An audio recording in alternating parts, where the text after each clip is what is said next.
Hello friends, வணக்கம். இன்றைக்கி நாம் பார்க்க போகிற ரெசிபி பாதுஷாங்க. ஆமாங்க, இந்த சாஃப்டான ஜூஸியான பாதுஷாவை எப்படி செய்யலான்னு தான் பார்க்க போகிறோங்க. இந்த பாதுஷா குழந்தைகள் முதல் பெரியவங்களுக்கும் ரொம்ப ரொம்ப பிடிச்சமான ஒரு ஸ்வீட்டுங்க. இது வீட்டிலையே எப்படி ஈஸியாக சுலபமாக செய்யலான்றது பார்க்கலாம் வாங்க. அதுக்கு முதல்ல நாம் ஒரு 2 கப் மைதா மாவு, பேக்கிங் சோடா ஒரு அரை டேபிள் ஸ்பூனு, தண்ணி ஒரு அரை கப்பு, நெய் ஒரு அரை கப்பு, உப்பு ஒரு அரை டேபிள் ஸ்பூன். இது கூட சுகர் எசன்ஸை செய்கிறதுக்கு சர்க்கரை ஒரு 500 கிராமு, தண்ணி ஒரு 250 கிராமு, லெமன் ஒரு 1/4 பகுதி, ஏலக்காய் பொடி ஒரு அரை டேபிள் ஸ்பூன்.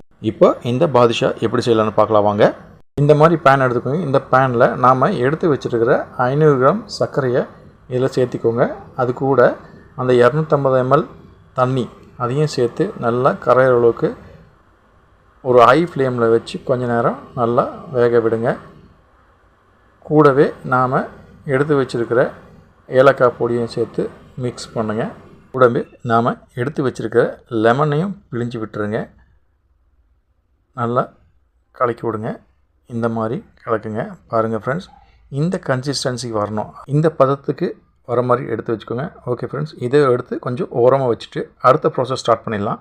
இப்போ நாம் ஒரு பவுலில் நாம் எடுத்து வச்சுருக்கிற 2 கப்பு மைதா மாவு, அது கூட ஒரு 1/4 டேபிள் ஸ்பூன் சால்ட்டு, ஒரு 1/4 டேபிள் ஸ்பூன் பேக்கிங் பவுட்ரு, இது ரெண்டையும் சேர்த்து நல்லா கலக்கி விடுங்க.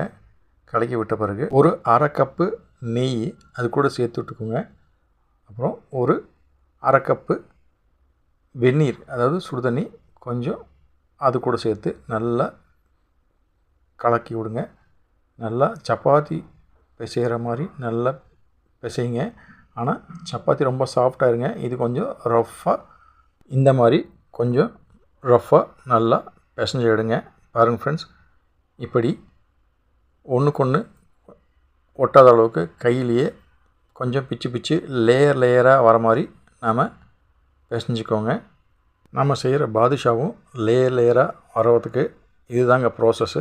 இந்த மாதிரி லேயர் லேயராக கொஞ்சம் பண்ணி பிசைஞ்சிக்கலாம். பாருங்கள் ஃப்ரெண்ட்ஸ், இந்த மாதிரி பிசைஞ்ச பிறகு நாம் ஒரு கட்டர் வச்சு பாதியாக கட் பண்ணிவிட்டு மறுபடியும் அந்த பாதியை எடுத்து அதுக்கு இன்னொரு பாதி மேலே வச்சு லேயர் ஃபார்ம் பண்ணிக்கலாம். அது மாதிரி ஒரு 2-3 தடவை நாம் இதே ப்ராசஸை கண்டினியூ பண்ண போகிறோங்க. இந்த ப்ராசஸ் கண்டினியூ பண்ணுறதுனால நாம் செய்கிற பாதுஷா ரொம்ப சாஃப்டாகவும் நல்ல லேயர் ஃபார்ம் ஆகியும் நல்லா ஜூஸியாகவும் கிடைக்குங்க. கடைசியில் காய்க்கிறேன் பாருங்கள், எவ்வளோ ஜூஸியாக வந்திருக்குன்னு பாருங்கள். ஓகே ஃப்ரெண்ட்ஸ், இந்த மாதிரி தாங்க பாருங்கள். ஒரு 2-3 தடவை நான் சொன்ன மாதிரி 3-4 தடவை இந்த மாதிரி கட் பண்ணி ஒன்றுக்கு மேலே ஒன்று வச்சு லேயர் லேயராக ஃபார்ம் பண்ணி நாம் பாதுஷாவுக்கு வேண்டிய மாவை நாம் ரெடி பண்ணிக்கலாம். பாருங்கள் ஃப்ரெண்ட்ஸ், நாம் இந்த அளவுக்கு ரெடி பண்ண பிறகு, அதாவது பாதுஷா லேயர் லேயராக நாம் இந்த அளவுக்கு ரெடி ஆகிடுச்சு பாருங்கள். இந்த ரெடி பண்ண ஒரு மாவை நாம் ஒரு 5 நிமிஷம் ஒரு மூடி போட்டு மூடி வச்சுக்கலாம். பாருங்கள் ஃப்ரெண்ட்ஸ், இப்போது அந்த 5 நிமிஷம் கழித்து நாம் ஒரு சப்பாத்தி அல்லது பூரி மாவு சைஸ்க்கு எடுத்து நாம் பாதுஷா செய்கிற அளவுக்கு நாம் ரெடி பண்ணிக்கலாம். பாருங்கள் ஃப்ரெண்ட்ஸ், இந்த மாதிரி ரெடி பண்ணிக்கோங்க. இப்போது ஒரு பேனில் நாம் எண்ணெய் வச்சு அது எண்ணெய் காஞ்ச பிறகு நாம் எடுத்து வச்சுருக்கிற பாதுஷா எல்லாத்தையும் ஃப்ரை பண்ணி எடுத்துக்கலாம். பாருங்கள் ஃப்ரெண்ட்ஸ், இந்த மாதிரி நல்லா ஃப்ரை பண்ணிக்கோங்க. பாருங்கள் ஃப்ரெண்ட்ஸ், இந்த மாதிரி நல்லா டீப் ஃப்ரை பண்ணுங்கள். திருப்பி விட்டுக்கோங்க. 2 பக்கமும் நல்லா ஃப்ரை ஆகணும். நல்லா ஃப்ரை ஆன பிறகு, அதாவது ஒரு கோல்டன் ப்ரௌன் கலரில் ஃபார்ம் ஆகும். நல்லா பார்க்கவே எம்மியாக தெரியும். இப்போ இந்த ஃப்ரையான பாதுஷா எல்லாத்தையும் நாம் ஏற்கனவே செஞ்சு வச்சுருக்கிற சர்க்கரை பாகு, அதாவது சுகர் எசன்ஸில் சேர்த்துக்கலாங்க. ஒன்றா பாருங்கள், இந்த மாதிரி நல்லா ஊற அளவுக்கு ஒரு 5லேருந்து ஒரு 10 நிமிஷம் நல்லா ஊறட்டுங்க. இந்தளவுக்கு நல்லா ஊறணுங்க. ஒவ்வொன்றா திருப்பி விடுங்க. அப்போது நல்லா 2 பக்கமும் நல்லா ஊறி நல்லா எம்மியாக நமக்கு இந்த பாதுஷா கிடைக்குங்க. ஒரு 5லேருந்து 10 நிமிஷம் அப்படியே இருக்கட்டும். பாருங்கள் ஃப்ரெண்ட்ஸ், இந்தளவுக்கு நல்லா ஊறட்டும். ஒரு 5லேருந்து 10 நிமிஷம் நல்லா ஊறின பிறகு நம்ம பாதுஷா ரெடி ஆயிடுச்சுங்க. இப்போ ஒரு பிளேட்டுக்கு மாற்றிக்கலாம். It is ready to serve, அதாவது பரிமாற ரெடி ஆயிடுச்சுங்க.